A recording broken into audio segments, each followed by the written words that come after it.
Okay, so to finish that story, my dad was a great athlete. Some of you, please turn your mics off so I don't get feedback. Thank you. Yeah, he was a great athlete, and he drilled in us. If you're going to play baseball, you have to know what you're going to do ahead of time, where the ball is going to be hit. If you're playing third base and the ball's hit to you, what's the situation? Is there a man on first? Is there a man on first and second? How many outs are there? What inning is it? What's the best play? How can you help your team the most? And from that, he was talking context, and that's why we need context as a trader. Today I suggested that there were several reasons why we wanted to think about 67 as a support target. Showed you why. And I said, do not think about a plunge because of a psychology day. Today's 9/11. And it's going to be hard for me to think that the boys are just going to let this thing slip away and go south side big time. We're going to get a punch back. So step by step, half cap trade, right? 75, 75. Gap trade, try to get, if you got a trailer, try to get to that 79, 75, 80 and a quarter. Make sure you're paid by 82.75. We can go anywhere today. But timing wise is make sure you're paid, and then we have to see how the rest of the rotations play out. But the best odds trade for the long side is done already because we already knew where we wanted to make sure profits were taken on the short side, and that creates the sequence trade to come back the other way. And then we get the push and the pound. Remember what we were seeing with NQ?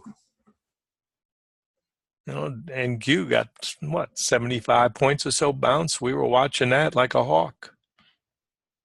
And so this is a trend trade with the intraday trade, because we went from high to low and there's a bounce. But I still think there's an agenda.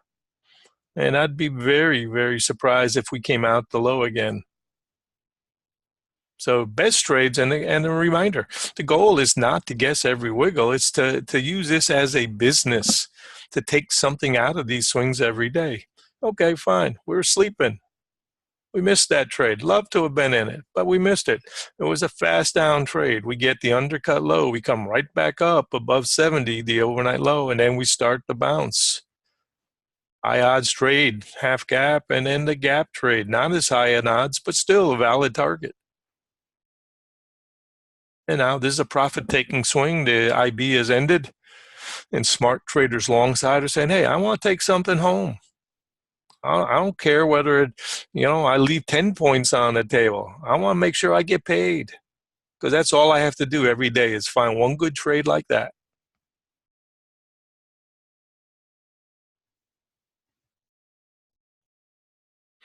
So make this about a business.